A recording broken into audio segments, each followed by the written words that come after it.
hour or so, I'm going to have Terry the Goat's Week 5 picks.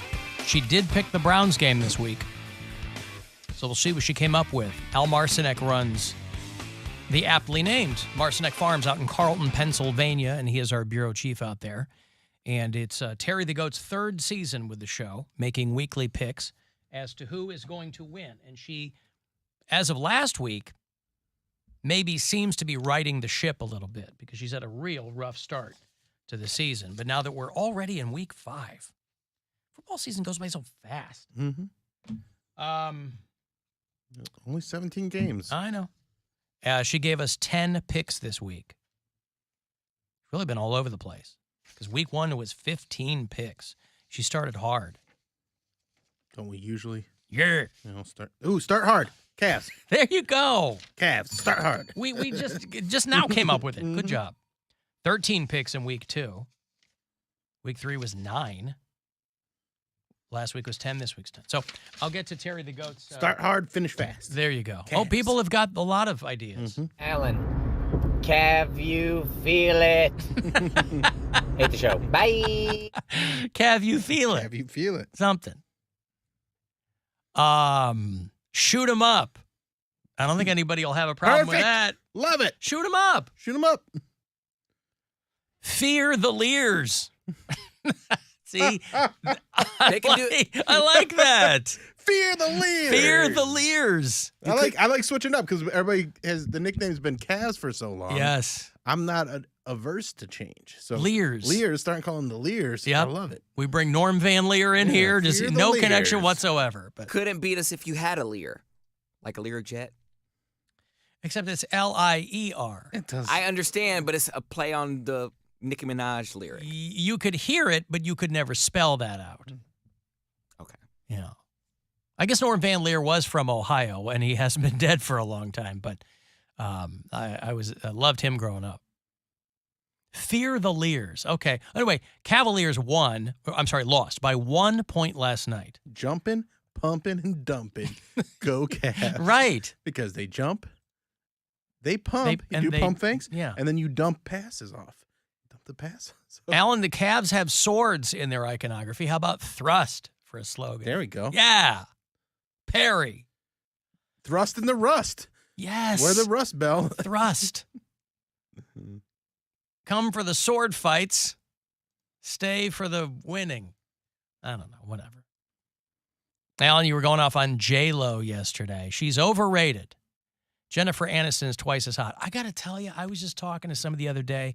He said Jennifer Aniston is his all-time favorite. She does nothing for me.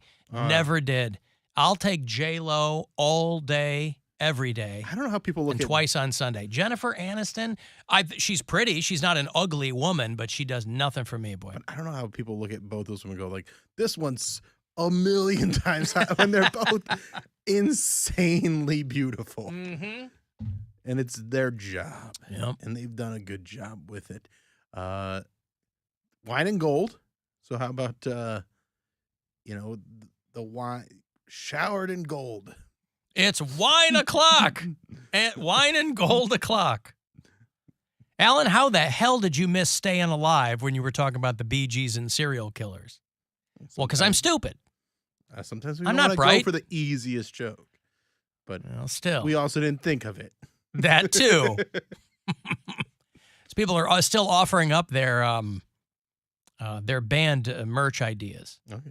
So that's good. And a lot of people pointed out that Nickelback should have a dollar store, but everything is 95 cents. Well, that's Poundcake's idea. He just Right. didn't Articulate it all the properly. way. Sometimes I do that. Alan, do you want to join my hip-hop ska band? It's called Trombone Thugs and Harmony. Okay. That's all right. That was a long way. Did to go. you just tisk that guy? Yeah. Tisk. You tisked that person. Mr. You need a Learjet to come to one of our games? No. That's What not about I Go Basketball Browns? Somebody suggested that. meant. Go past him. Yeah. That one could be misinterpreted. Considering most of the players' skin color. In your face with our balls. Like that? I don't know. That goes back to your balls deep thing. Anyway, Guardians will play tomorrow. That is a 12:07 start here on WMMS. So we will join right after that game. We'll be on, do a bit of our show live after the game. I'm thinking, what, 3:30 or so we might be on?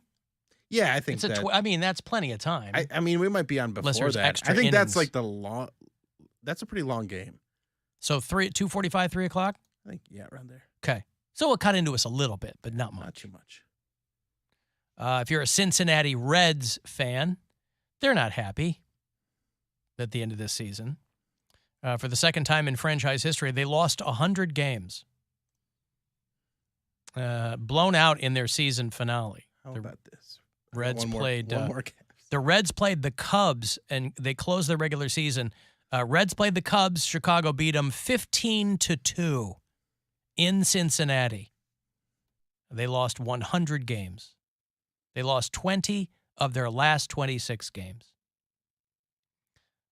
How about what? This one could go either way. So, Mm-hmm. blue collar city, people like that about Cleveland, and they want their sports team to reflect that. So, one thing that you call a blue collar guy, especially in wrestling, you've Mm-hmm. heard the term jobber. I haven't heard the term You jobber. ever heard of jobber? No. Okay, well, a jobber is just kind of. I mean, I have, but not in any wrestling context. Well, I've heard it in wrestling. I've heard it, but like, yeah, jobber. That's just like they got their lunch pail. They go to work. They get the job done, and then what do they play? What are they shooting at? The rim. Hoops.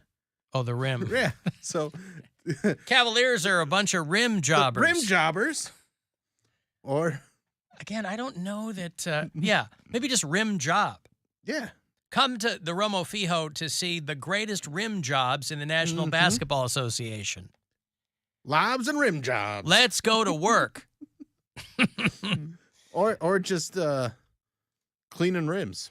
Yeah. Yeah. I'll figure it out. I'll let them figure it out. These are all free ideas, by the way. As we are the FM flagship for the Cleveland Cavaliers, we have a vested interest in this team. I mean, In making it exciting, and, it's obviously, we have nothing to do with their amazing abilities as a team. They're going to be great. But the marketing stuff and getting people jazzed, that's our bread and butter. That's what we do. What do Bill and I do? We get people jazzed. yes. Everybody's always so jazzed up after they listen to me and Alan come up with ideas. All right, how about everybody loves a good dunk? Mm-hmm. Sometimes you call a dunk a jam. So, Cavs, jam it in. Mm-hmm. Jam it into the rim. Yeah. Pierce the rim. I don't know. We'll figure it out. I got This Week in Jesus for you. This Week in Jesus.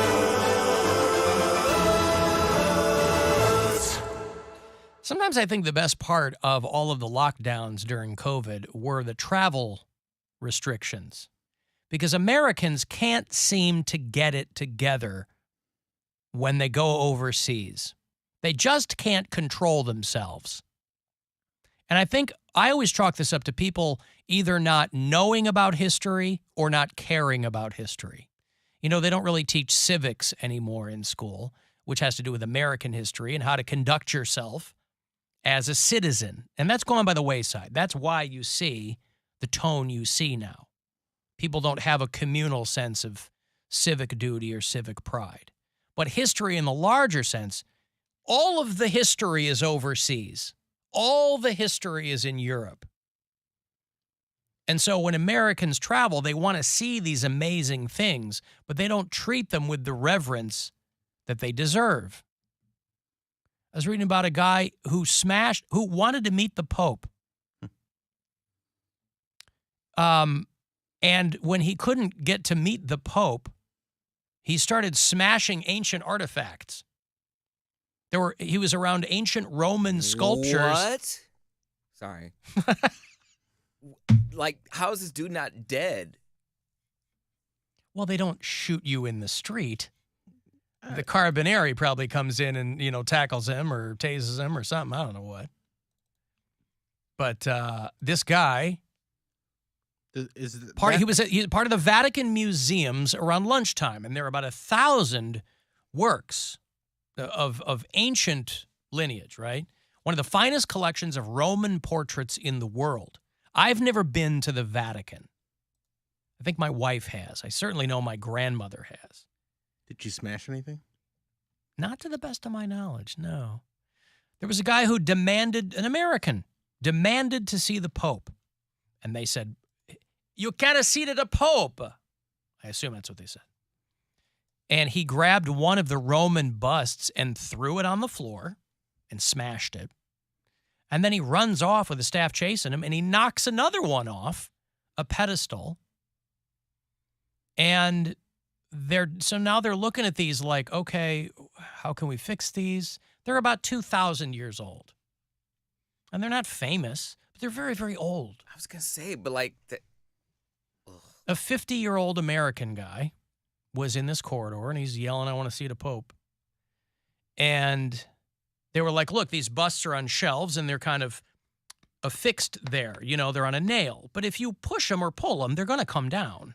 It's just like when people complain about, well, we went to go see the Mona Lisa and it's only so small and we got to be so far back. It's people like this guy, the reason why it's under like 15 feet of like armor. You can't get near the Mona Lisa. I will tell you, I was surprised at how small the Mona Lisa is.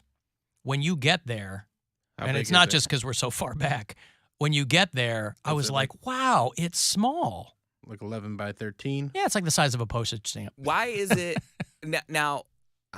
People have called me stupid before, so I'm not going to get mad if you guys call me stupid. And they will again. But whatever.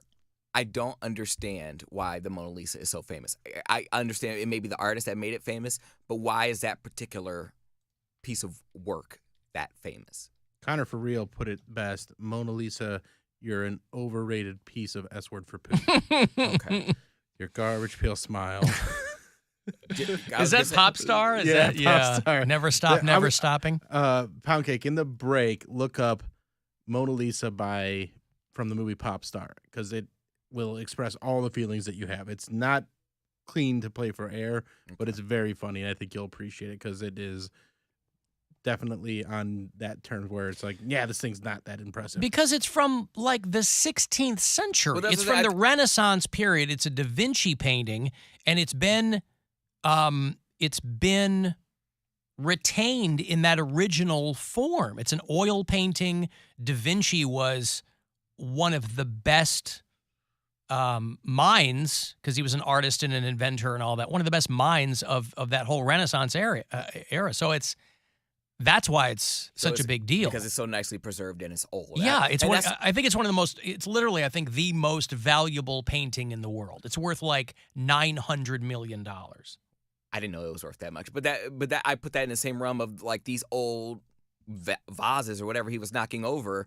I can't believe that it's busts, whatever, but whatever. It's still, it wasn't underneath glass. It wasn't held to anything. Like, I guarantee the Mona Lisa probably has like an oxygen chamber that like preserves Well, because I think these busts, they weren't Da Vinci busts.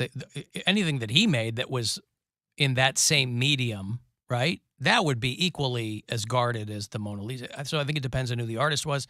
If this part of the Vatican where this guy knocked over a couple things, according to this story, there were like 1,000 pieces there. So if he knocks over a couple of random ones, yeah, it sucks because they're millennia old, but they weren't attached to Leonardo da Vinci or... Give Americans a bad name. I was reading, not just Americans. I mean, it's a lot. This case Catholics. is Americans. It teaches you that as Catholics that you can't even meet the Pope. He's not around. He doesn't want to meet you, and you should probably throw a fit like this guy. But I just don't understand. I'm on this guy's side. I think you did the right thing. I'm just so paranoid when I travel to begin with. I don't want to. I feel like I'm in everybody's way. I don't want to cause a ruckus. That's what I'm saying. It's not hard to not. But it's not just Americans. I was reading about this Canadian girl who was in Rome carving her name into the Colosseum. I swear, didn't we report on that? I'm like, Jesus Christ! They're like we did. They're like riding scooters down. You know, guys. So let's just say North America. Just be cool. No, listen. Oh, this happens with America hasn't cornered their market on being awful tourists. Yeah. It's just that because Americans, more so than a lot of other people from other countries, don't seem to care about other countries. They're like a bull in a china shop. They come in, they're like, You hear the stories like right after 9/11, there were Americans putting maple leaf patches on their backpacks so that overseas people would think they were Canadian. So that obviously has to do with something other than tourism. But anyway, it's not hard to.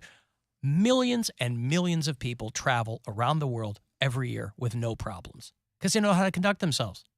Just be cool. It just makes me mad. People aren't cool. People suck. But just They're terrible all the time. This is not news. But just don't get mad when you go to a museum and everything is on lockdown. Like, I was a victim of this. All I was doing was appreciating. Victim. Yes. All I was Just doing. want to sniff some wood. I didn't sit in it. I knew I was cool enough not to sit on it. Like, that would be ridiculous. I was appreciating the art, and I wanted to smell the history. I wanted all of my senses. I wanted to see it. I wanted to smell it. If I can't feel it, I got to make up for other things. So I was like, and I got so close. I was smelling it so hard that the sensor went off. There are people that are telling me that the Mona Lisa primarily got really famous because it was stolen in the early 20th century. Oh. And that the hunt for that made it more popular. $900 million for a painting. I think I read that somewhere. Were they, I'm adjusting for like now. I'm not sure what it would have been, but that dude was in there bussing. Also, this week in Jesus, I love the woman in Texas who thinks that Hocus Pocus 2 is going to possess her children. And the local news there, maybe it was a slow news week, but this is also a very Texas thing to cover too. I think this is suburban Dallas, I think. And this woman, who I have to tell you ahead of time because they say it a lot and it will make you laugh every time, her last name is Gooch. Ha ha ha. I like that a lot. And I laughed every time they said it. She owns a business there in, I'm sorry, this is north of Austin. This is between Austin and Waco, a town called Troy, Texas. And Mrs. Gooch does not like Hocus Pocus. A worst case scenario is that you unleash hell on your kids and in your home. Jamie Gooch is a mother of 3 and the owner of Gooch Family Farms in Troy. I love everything to do with house and home. I believe everything starts here. This time of year, fall harvest is heavily celebrated in their household, but Halloween is not. It grieves me, the thought of exposing our kids to darkness. Gooch says there's a spiritual war being waged against homes in America, and Hollywood is part of the problem. And right now, one film in particular. The whole movie is based on witches harvesting children for blood sacrifices. In a recent Facebook Jesus, I always think of the kids of these people. I know. Oh, imagine this is your mom. I mean, Like, she's Mom, not. we know what make-believe is. She's probably harmless, but you're like, Oh, she's an Jesus idiot. Christ, these people. post. Gooch is I was a little great bit name. scared when I hit post because I was afraid of the reaction that I would get. Gooch advises moms against letting their I'm sorry. They keep referring to her by her name, and it's making me laugh. Gooch thinks this. Gooch doesn't like. Gooch hates Halloween. Gooch is itchy. How about that for the Cavaliers? The Cleveland Cavaliers. Gooch is itchy. Just a all Gucci. complete non sequitur. Has nothing to do with the team. advises moms against letting their kids watch Hocus Pocus 2. I believe whatever comes in our TV screens, there are things attached to that. I've seen for myself the things that I've watched with my eyes or heard over a TV screen, they become manifested. No, they don't. She's not the only one that thinks that, though. 'cause I I've know heard- she's I've not, heard and, that- and they're all wrong. I've heard that about Oh, the my God. Exorcist or like any demonic. It my manifests. mom would not let me watch any demon movies because she thought that you could really get possessed, and like that was if you see. Come on, if you open Teresa. yourself up to that, if you open yourself up to that, then you're susceptible. Ugh. in real life. Everybody thinks it's fake and innocent, but they could be casting any type of spell that they want to. Anything could be coming through that TV screen into your home. We have to steal their souls. She says most of the feedback has been positive, but she knows her opinion isn't for everyone, and that's okay. She says it's healthy to stir up conversations, just not cauldrons. How do you feel? How do you respond to people who are going to say, you're crazy? It's just a movie. It's all in good fun. It has been and always has been, then the post was not for you. The post was for people that have been on the fence on the decisions they need to make for their family. On the fence. Do I think movies about witches are real or not? Gee, I don't know. That post is not for you. It's for all the other dummies. Well, the movie was trash anyway, so don't worry about it. Well, she'll never know, nor will her children. While Gooch's opinion may not be the most fun, she says if putting it out there changes even one person's mind, it was worth it. I think at the end if it makes even one person dumber, then it was all worth it. That's how I feel about my comedy. Gooch is itchy. I think at the end of the day, I want people to walk away with discernment.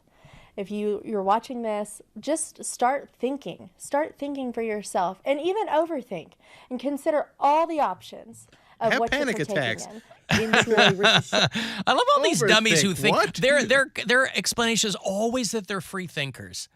Always, you got to figure it out. Free thinkers they're just lazy, is what it is. I'm a free thinker. No, you're lazy. You're not paying attention to the way things are. So she won't let her kids. Now, again, I don't know that her kids were even clamoring for Hocus Pocus 2, but in that house, they probably know better. Because if that's your mom and you grow up with her, that's what you grew up thinking that. I didn't watch any of these because Mama told me it would come through the TV and get me. Like Halloween 3 Season of the Witch, Silver Shamrock, where the mask was melting onto their heads when the commercial came on. I got to take a break here. We're going to weigh Poundcake. Shortly, he'll get his weekly weigh-in here, and I will have In Flames tickets for you. If you want to go see these guys, are coming through to do the Cleveland Masonic on the 22nd. So we'll hook those up. 35192 to text, and we'll be back. The Alan Cox Show. On our free